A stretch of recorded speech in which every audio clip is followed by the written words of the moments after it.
admire and appreciate the Buddha's words from the Pali Canon.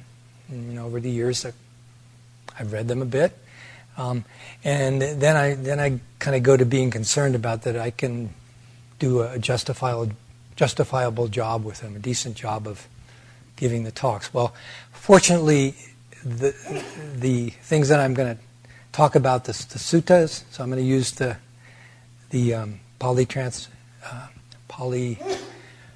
pronunciation sutta rather than sutra, because otherwise I'm going to get really confused, because that's the way it's written in the Pali Canon. So the suttas really speak from themselves, and I just will try to add a bit or give a bit of an explanation if I think it needs it. The format for this retreat, the schedule that we have for the retreat, there's maybe some slight differences in times, but basically it's the same as we always do for these big retreats. It's strenuous but not too strenuous. Okay, there's formal meditation, lots of it, and when you total up those hours of meditation in a week, all these people, that's a lot of hours of meditation. It's working meditation. I always have this thing about looking at how many people are helping on a project, and you total that up. So if you have 30 people for an hour, well, that's 30 hours, isn't it?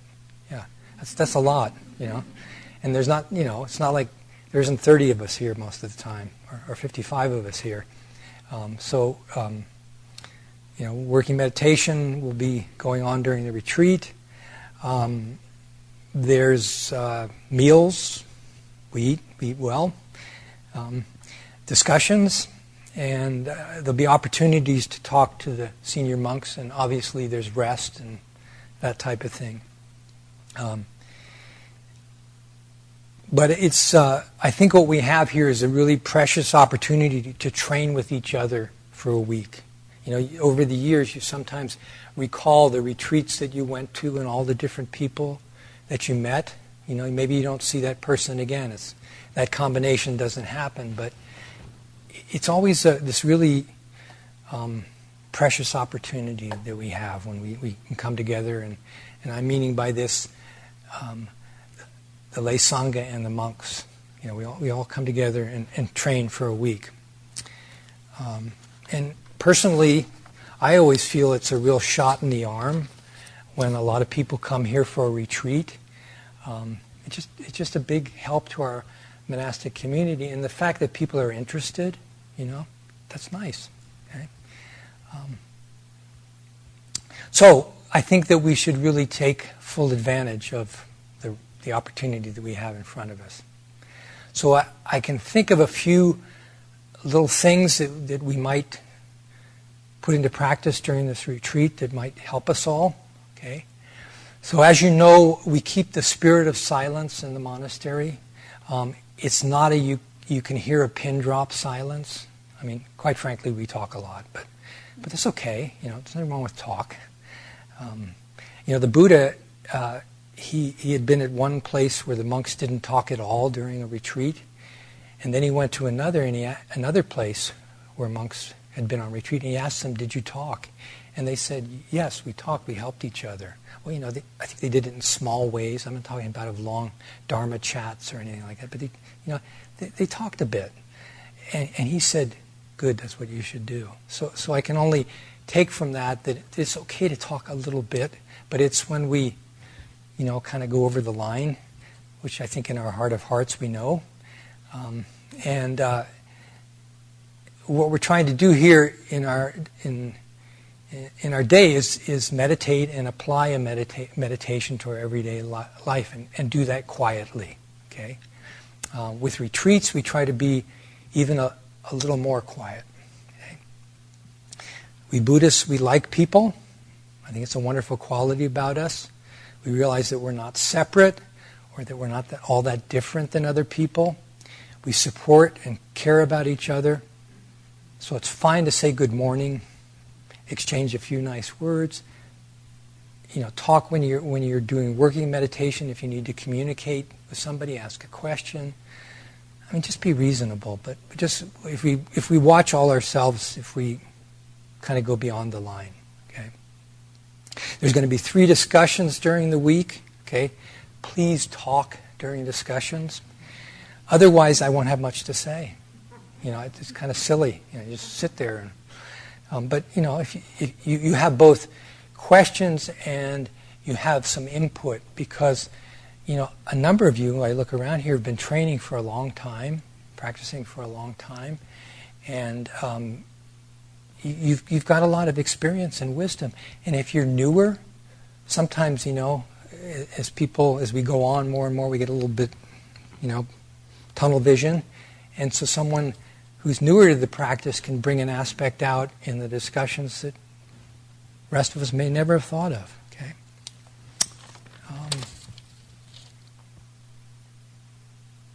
So we want to maintain stillness in the retreat to keep on track and to not distract ourselves and those around us. See, one of the things I'm going to be talking about during the week is a sutta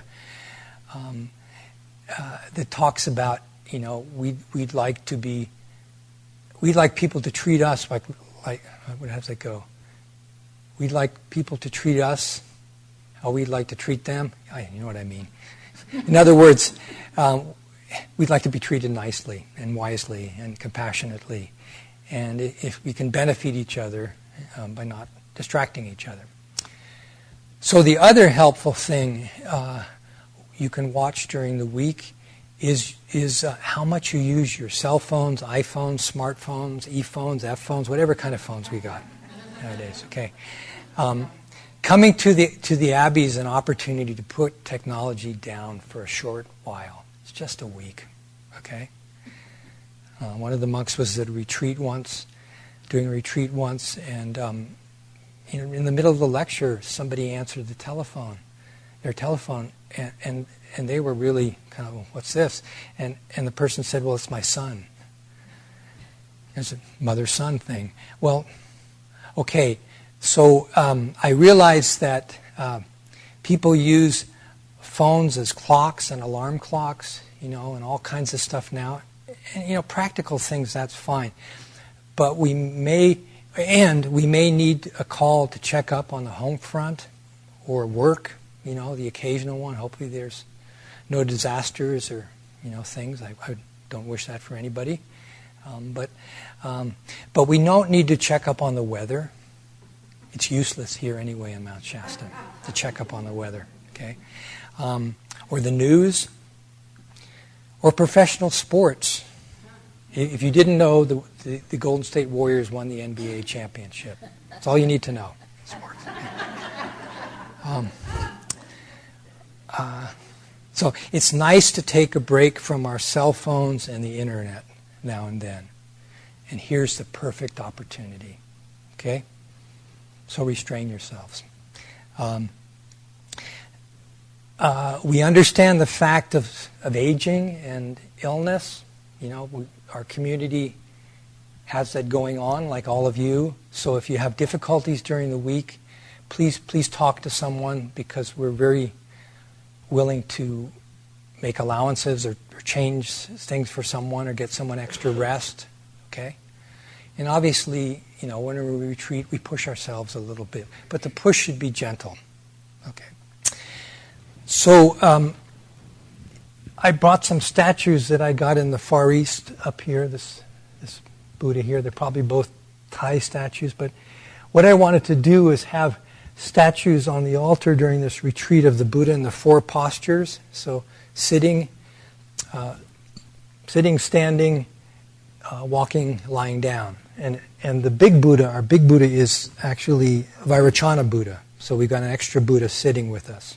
Okay? And if you notice the Buddha, and I think it's about all those postures except the lying down posture, because it would be a little difficult to do this, one hand is in the fearlessness mudra. Okay, that's the one hand up.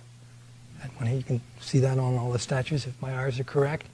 Okay, and there's sometimes with the other hand, there's meditation mudra or the offering mudra. Okay, but fearlessness. Okay, and sitting still, meditating, and offering. Making and offering it with our life without making a big deal of it. Just getting in there and doing it. Is doing the practice. Okay. So let me just talk briefly about the Pali Canon. I brought over all the volumes of the Pali Canon that I could find on the property. These are just singles of it. I do not have them all up there. So this is the Buddha's teaching, that comes from 2,500 years ago. Most of it. Some of his commentaries. Okay, but it's vast. I am not a Pali scholar. Okay, I have not read the entire Pali Canon by any means. I've not even touched some of the volumes yet, I think. But over the years, I just have kind of an affinity for it, so I've gone into it. And it's the teaching of the Buddha. So how anybody could not say it as part of the Zen tradition, I wouldn't understand. So as I say, I have an affinity for the teachings of the Buddha. That's the Dharma teachings that were recorded as coming from the Buddha 2,500 years ago. And, pretty much always when I've read them, I found them to ring true to today. There's cultural differences sometimes. We do things differently now. And some of that is really good. The basic problem of human suffering has not changed much, even with those other changes, but the changes are good. So, the place of women in society was much different 2,500 years ago. And in that, the Buddha did some pretty revolutionary things for his time. Okay. Right. So the Pali Canon is also known as, and I want to just say this first, I can barely read English. Okay, so Pali and Sanskrit they're a stretch for me, so I'll do my best. So if I really flub a pronunciation, please bear with me. But the Pali Canon is also called the Pitaka, Tipitaka, right? Or translated as the three baskets or the three compilations, okay? And the Pali Canon includes, number one, the Vinaya, which is the discipline and rules for the monastic members of the Sangha. So it allows us to live in harmony with each other and all human beings. Then there's the Sutta Pitaka. Okay, this is largely the teachings of the Buddha. There's a few discourses by his chief disciples in there, as well as inspirational works in verse narratives, and certain works of a commentary nature. Okay. Then there's the Abhidhamma Pitaka. It's a collection of 7 treatises which subject the teachings of the Buddha to rigorous philosophical systematization. I haven't touched it yet. Okay. During this retreat, I'll be teaching from the Sutta Pitaka. Okay. And the Sutta Pitaka consists of 5 collections or books called the Nikayas. So you've got and bear with me on my translations here, the Digha Nikaya, the Majjhima Nikaya, the Samyutta Nikaya, the Anguttara Nikaya, I think I pronounced that terribly, the Khuddaka Nikaya, and that's the 5, okay?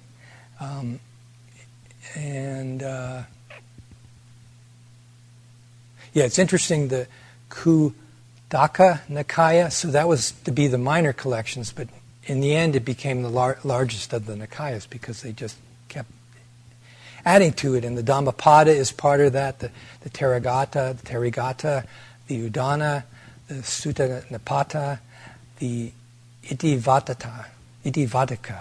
I'm sure I butchered that one. Okay.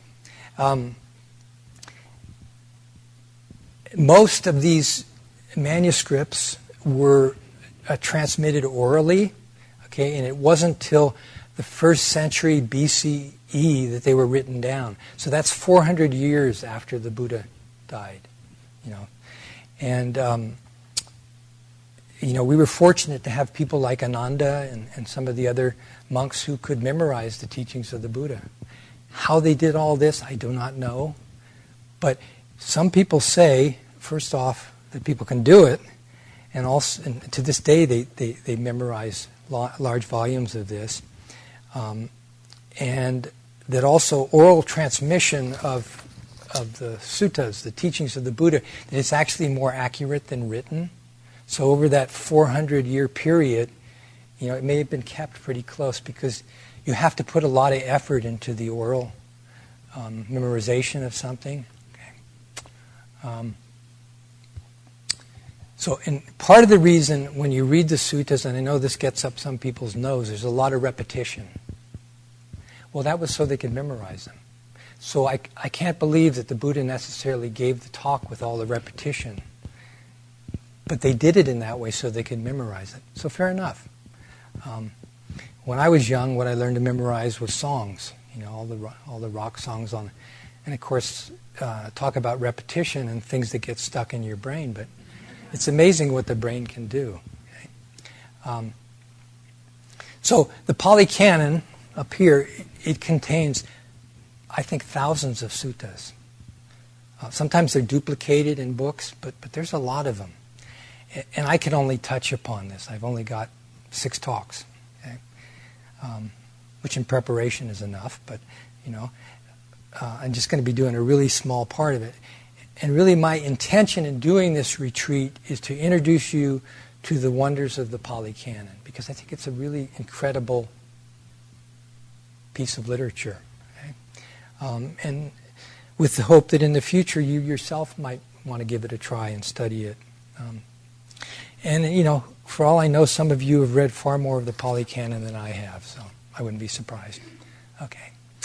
So I'm a pretty much a chop wood and carry water monk, pretty simple. And that's had an impact on what I picked to talk about this week, because I don't want to pick out something that I can't explain. Stupid, What would be the point there? And I cannot explain everything in those wondrous volumes. Okay, but I'm getting better at things. What's important to me is that the Buddha, he taught 2 things always. He taught that there's suffering and there's a way to the end of suffering. He never just taught suffering. And he did not say that everything is suffering. He said there is suffering. Okay? It's pretty clear from what I've read that he said there is suffering. Okay? But he always coupled with that that there is an end of suffering. And I think that although maybe the things I'm going to talk about this week are very simple and practical, and you probably already know them, but I think that they are the way to the end of suffering.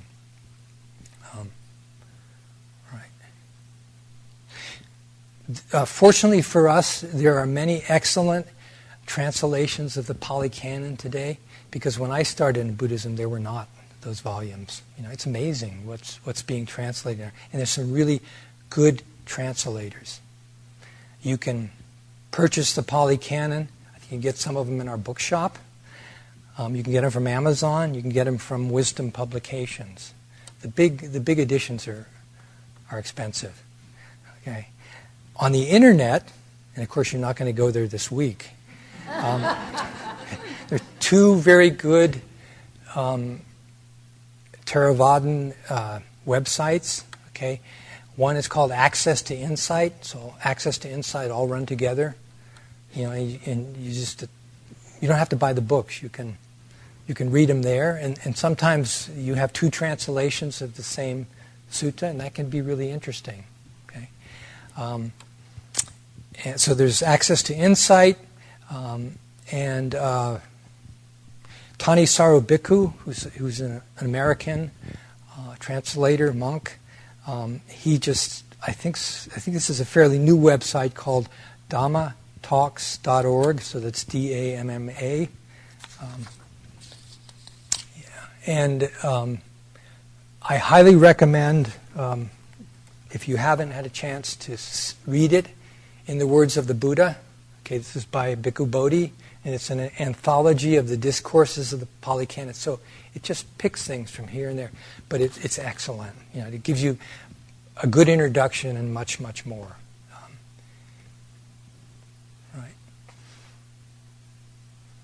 Yeah, and we're really fortunate in the West to have Bhikkhu Bodhi and Thanissaro Bhikkhu, just these incredible translators. Bhikkhu Bodhi suffers from terrible migraine headaches, and he's translated quite a number of those big books. So, he's pretty fearless. It really shows us what we can do. It reminds me of Reverend Master Jiyu, who was, very ill all the time I knew her, and yet, her legacy is enormous. Okay, and I'm prejudiced. Okay, so I just want to end by, if you saw the piece in our yearly schedule about this retreat, I quoted something in there from, I think it's from the numerical sayings. The fours and the numerical sayings. But, in the Zen tradition, and Reverend Master Jiyu, of course, she really emphasized the four wisdoms: charity, tenderness, benevolence, sympathy. Well, Dogen took that from the Buddha.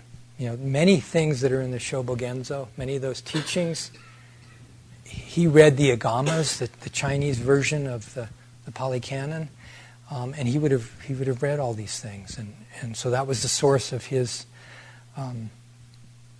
of the four wisdoms. So I'll just read those. Read this little bit here. Doing okay time-wise. So it's the four means of embracing others. Monks, there are these four means of embracing others. What four? Giving, endearing speech, beneficent conduct, and impartiality. These are the four means of embracing others. Giving, endearing speech, beneficent conduct, and impartiality under diverse worldly conditions, as is suitable to fit each case. These means of embracing others are like the linchpin of a rolling chariot.